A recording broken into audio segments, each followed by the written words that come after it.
चक्रपाणी महाराज मेरे साथ मौजूद है। चक्रपाणी जी, जब आपने कल ये दृश्य टेलीविजन चैनल्स और अपने मोबाइल में देखा तो आपके मन में क्या विचार आया कि ये जो कुछ भी हुआ फतेहपुर में ये उचित है? क्या यही वो तरीका है कि सनातन धर्म के लोग अपनी रिलीजियस बिलीफ को इस तरह से इम्प्लीमेंट करेंगे, मकबरे मजार दरगाहों को तोड़कर? नहीं, देखिए, पहली बात बता रहा हूँ ब्रजेश जी कि जिस प्रकार से 14 अगस्त 1947 को देश बटने के बाद जो पाकिस्तान में हमारे मंदिर थे, आप देखिए क्या दुर्दशा हो गई। उसके बाद भारत में देखिए, भारत में भी जो किस प्रकार से मुगलों ने यहाँ पे जो विदेशी आक्रांता थे आकर के हमारे मंदिरों पे कब्जा करके गुम्बद बनाया, कहीं कब्जा किया। ये भी 200 साल की पुरानी घटना है।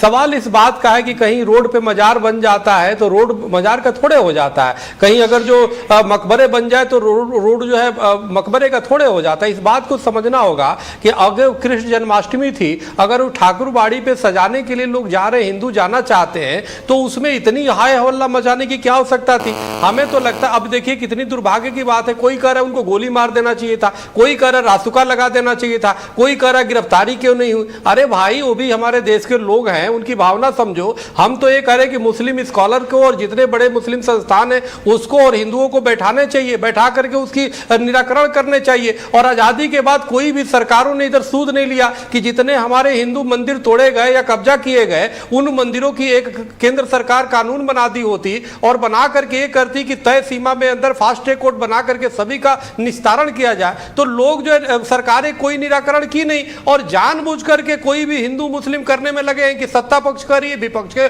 लोग हैं, विपक्ष करिए, सत्ता पक्ष के लोग हैं। अरे हम तो कहते हो भारतीय है भाई, हमारे ऐसे लोग हैं जो जिन्होंने इतिहास जो जान गए कि हमारे पे अत्याचार हुआ, अन्याय हुआ, हमारे मंदिरों को कब्जा कर लिया गया, वो लोग हैं। उसमें चाहे किसी भी पार्टी के लोग, कानून इस बात की इजाजत नहीं देता और उनको गिरफ्तारी किसी धार्मिक स्थल पर इस तरह से उकसाकर उन्माद की स्तर पे भीड़ लाई जाए, वायलेंस कराया जाए, तोड़फोड़ कराई जाए। मैं आपको आधिकारिक रूप से बता रहा हूं क्योंकि आज उत्तर प्रदेश की सरकार ने विधानसभा में भी अपना पक्ष रखा। नहीं, ठीक बोल रहे हैं और इस कार्रवाई को गलत बताया है, जिसको आप सही सरकार कह रही गलत हुआ है। नहीं, देखिए, सरकार तो कोई भी रहे, वो तो अपनी तरीके से कार्रवाई करी, लेकिन भावना भी समझने होंगे हमें।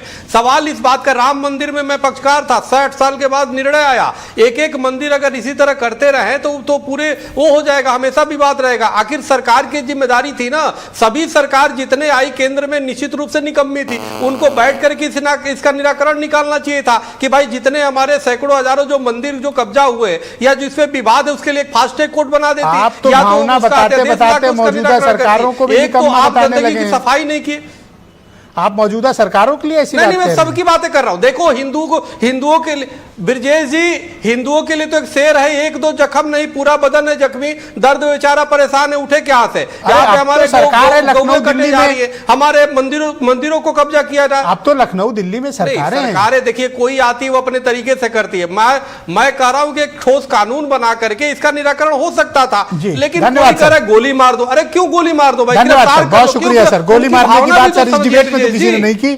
बहुत शुक्रिया।